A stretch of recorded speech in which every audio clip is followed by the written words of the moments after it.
আজকে আর সকাল থেকে ভিডিওটা শুরু করলাম না, আজকে সন্ধ্যার থেকে ভিডিওটা শুরু করলাম। কেন কি আজকে মানে আমি একটু কালী পূজাতে গিয়েছিলাম রাত্রেবেলা, তার জন্য ভাবছি আপনাদের কাছে শেয়ার না করলে তো হয় না। তার জন্য ভাবছি আজকে সন্ধ্যার থেকে ভিডিওটা শেয়ার করি। তা আশা করি সবাই ভালো আছো, আমিও ভালোই আছি। প্রতিদিনের মতন আবার আর একটা ভিডিও নিয়ে আবার আসলাম। তা ভিডিওটা পুরাটা স্কিপ করবেন না, পুরাটা ভিডিও দেখুন। ভালো লাগলে অবশ্যই একটা লাইক কমেন্ট শেয়ার করে দিবেন। আর যারা যারা আমার নতুন বন্ধুরা আছেন অবশ্যই একটা সাবস্ক্রাইব করে দিবেন। আর যারা আমার এক আব্বুয়ে আমাকে একটা মেসেজ করেছে যে আমার হাজবেন্ডে কি করে। আমার হাজবেন্ড একটা মেডিসিনের কাজ করে, সেটাই আমি আপনাদের কাছে বললাম, ঠিক আছে। আর আব্বু আমার চ্যানেলটাতে আসার জন্য অনেক অনেক অনেক ধন্যবাদ। এরকম আমার পাশে থাকবেন, আমিও আপনার পাশে থাকব। তাই যে ভিডিওটা আবার সকাল রাতটা তো শেষ হয়ে গেল, সকালবেলা শুরু করে দিলাম। এই যে সকালবেলা ছেলে একুরিয়ামে মাছের খাওয়া দিচ্ছিল। তা গুড মর্নিং, আশা করি সবাই ভালো আছো। এই যে সকাল সকাল ছেলে আগে মাছের খাওয়াটা দিয়ে নিল, যেহেতু সকাল সকাল ওদেরও তো খিদা পায়। তা আমার সমস্ত কাজবাজ সেরে আমি এখন স্নানটাও করে আসলাম। আর স্নান করে আসার পরে আমাকে লাগছে পুরো পাগলি অবস্থাতে, যেহেতু মাথা চাথা চিরুনি করা হয়নি। স্নানটা করে আসার পরে ভাবছি আগে কাপড়গুলো মিলে নিই। আজকে অনেক কটাই কাপড় ধোয়া হয়েছে, যেহেতু ছেলের স্কুল আজকে বন্ধ সানডে। তার জন্য ভাবছি স্কুলের কাপড় চাপড়গুলো ধোয়া হয়ে গেছে, তোমাদের দাদার ডিউটির ড্রেসগুলো ধোয়া হয়ে গেছে, সমস্ত ধোয়া হয়ে গেছে। আর ওই যে সামনে তোমাদের দাদার গাড়িটা রাখা গেছে, যে দাদাটা সকালবেলা গাড়িটা আজকে ধুইয়া পালিশ করে রোদ্রে অল্প দিয়ে রেখে দিছে। তাই জ্যাকেটটা মানে ধোয়া হয় না, জ্যাকেটটা মানে অল্প রোদ্রতে দিয়েছিলাম, সেটাই অল্প মানে সাইডে করে দিলাম।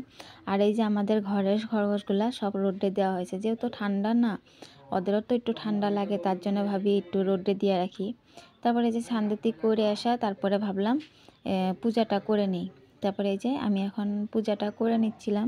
আজকে গাছে কয়েকটা ফুল পেয়েছি, বেশি ফুল পাই নাই, যেহেতু ঠান্ডার মৌসুম, ওরকম ফুলও ফুটে না এখন। আর যেটুক ফুল ফুটে মা নিয়ে যায়, আর আমার ঘরের আসনের হয়ে জায়গা একটা দুইটা দিতে পারলে হলো বাবার চরণে, বেশি ফুল লাগেও না। তাই যে কটা ফুল পেয়েছি যথেষ্ট বহুতই ফুল পেয়েছি। তা সকালবেলা সমস্ত কাজবাজ সেরে খাওয়া দাওয়া মানে সকালে নাস্তা নাস্তা খেয়ে আমরা একটু রোদ্রে বসছিলাম, যেহেতু রোদ মানে ঠান্ডার মৌসুম, একটু রোদ্র না তাপলে ভালো লাগে না। আর ঘরের ভিতরটা এত ঠান্ডা, কি বলবো, স্নান করে আসার পরে তো আর কোনো ইসে করা হয় না। তারপরে এই যে আমার জবা ফুলের গাছটা এত সুন্দর বড় হয়েছে, মানে মাটিতে লাগাতে পারলে তো আরও ভালো হতো, কিন্তু কি করব, টপে লাগানো হচ্ছে। তাই যে খাওয়া দাওয়া করে বেসিনে সব বাসনপত্র ফেলে রেখে দিয়েছি। এদিক দিয়ে তোমাদের দাদাভাই বাজার থেকে বাজারও নিয়ে আসা হয়েছে, তা বাসনগুলোও ধোয়া হয় নাই। ভাবছি একেবারে মাছ টাছ ধুয়ে একবারে সব কিছু ইসে করবো। তা তোমাদের দাদা আবার ওই যে ড্রেসগুলো বাইর করছিল। তা ড্রেস বলতে আপনারা ভাববেন না যে আমার হাজব্যান্ড আবার আর্মি চাকরি করে কি না, না, আমার হাজব্যান্ডে একটা মেডিসিনের এমআরের কাজ করে, সেটাই আপনাদের কাছে বললাম।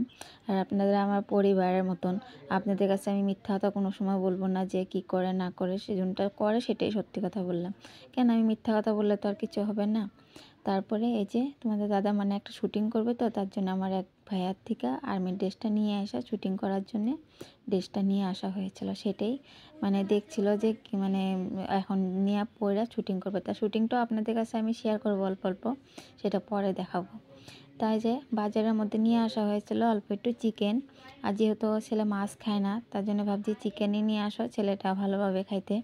তা চিকেন নিয়ে আসা হয়েছিল আর অল্প একটু মাছ নিয়ে আসা হয়েছিল। মাছটা ভাবছি আজকে বানাবো না, মাছটা বানাবো কালকে, আজকে চিকেনটা করব। তোমাদের দাদাভাই আবার আমার জন্যই মাছটা নিয়ে আসা হয়েছিল, যেহেতু আমি চিকেনটা কম খাই না ওরকম। তা আমি ভাবছি না, আজকে একটু চিকেনই খাই, মাছটা রেখে দিই, কালকে চলে যাব।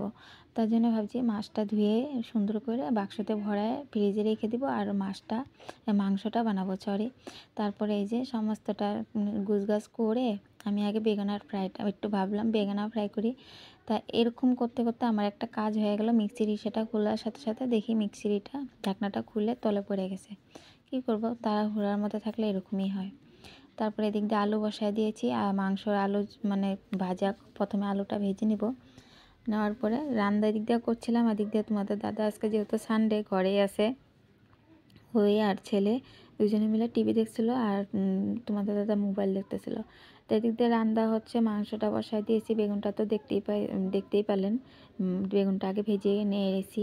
নেওয়ার পরে তা রান্নার কী লুকটা সেটাই আপনাদের কাছে শেয়ার করব, কী রান্না করেছি। এই যে আজকে চিকেন, লাল লাল মাংসের ঝোল। কেমন হয়েছে অবশ্যই কিন্তু কমেন্টে জানাবেন। আর সঙ্গে আছে বেগুনা ফ্রাই, এই যে বেশি করি নাই, 4 পিস মতন বেগুনা ফ্রাই করছি যেহেতু ছেলে খায় না। আর স্যালাডের মধ্যে মানে শসাও নেই, গাজর ছিল, গাজরটা দিলে ভালো লাগে না, শসা হলে একটু ভালো হয়। তার জন্য টমেটো, পেঁয়াজ আর ধনেপাতা কাঁচা লঙ্কা দিয়ে একটু স্যালাড করেছি। আর ভাত কুকারে তো রয়ে গেছে ভাত, তাই যে তোমাদের দাদাকে দিয়ে দিলাম খেতে। তোমাদের দাদা মানে বললো যে ওই ঘরে খাবো না, এই ঘরে টিভি দেখে দেখে খাবো। তার জন্য আমি বললাম ঠিক আছে তাহলে এই ঘরে দিয়ে দিই। আর ছেলের ভাত ঠান্ডা না হওয়া পর্যন্ত ছেলে আর বসলো না খেতে। আর একটু আপনাদের কাছে আর একটা কথা বলি, যদি আমার যদি ভয়েস ওভারে যদি কোনো ব্যাকগ্রাউন্ডে যদি কোনো সাউন্ড পান অবশ্যই কিছু মনে করবেন না, কেন আমি যখন ভয়েস ওভারটা দিতে থাকি আশেপাশে একটু হাল্লা চিল্লা হতে থাকে। এত তো একে নিজ মানে ঠান্ডা এসেতে তো দিতে পারি না, হাল্লা চিল্লা মানে হইতেই থাকে ঘরের ভিতরে, যেহেতু অনেক মানুষজন আছে। সেটা নিয়ে আপনারা কিছু মনে করবেন না, মাফ করে দেবেন আমাকে। তারপরে যে আমি খাওয়া দাওয়া করে ছেলেকে নিয়ে বিছনায় উঠলাম, ভাবছি একটু রেস্ট নিব। ইতিমধ্যে মা চলে আসছে, মাকে ভিডিও দেখাচ্ছিল। আর এই যে তোমাদের দাদা ভাইও ভিডিও করছিল, সেটাই অল্প একটু শেয়ার করলাম। তা একটু সময় রেস্ট শেষ করে সন্ধ্যার দিকে আসলাম, সন্ধ্যাবাতি দিয়ে। দাদা আবার সন্ধ্যার সময় একটু বাজারে গিয়েছিল, যাওয়ার পরে যে সিঙ্গারা নিয়ে আসছিলো গরম গরম, আর সঙ্গে নিয়ে আসছিলো চাটনি। ছেলেকে দিয়ে দিলাম হরলিক্স দিয়া, সিঙ্গারা দিয়া। আজকে আর দুধ দিলাম না, দুধটা সকালে দিব। আর এই যে আমি এখন খেয়ে দিয়ে তারপরে ভাবছি একটু বসবো। তা ভিডিওটা যদি ভালো লেগে থাকে অবশ্যই লাইক কমেন্ট শেয়ার করে দিবেন আর আমার পাশেই থাকবেন। আর যারা যারা আমার নতুন বন্ধুরা আছেন অবশ্যই আমার এই চ্যানেলটাতে একটা সাবস্ক্রাইব করে দিবেন। আর আমার ভিডিও দেখার জন্য অনেক অনেক ধন্যবাদ।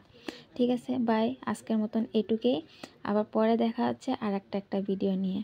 ঠিক আছে, কেন কি ভিডিওটা আর বেশি বড় করলাম না, কেন কালকে রাতের থেকে ভিডিও সন্ধ্যার থেকে ভিডিওটা করা হয়েছে, তো তার জন্য বেশি বড় করলে ভিডিওটা অনেকটা বড় হয়ে যাবে গিয়া। তা আর কি করি না করি অবশ্যই আবার পরে শেয়ার করব। আজকের মতন এটুকুই, শুভরাত্রি, সবাই ভালো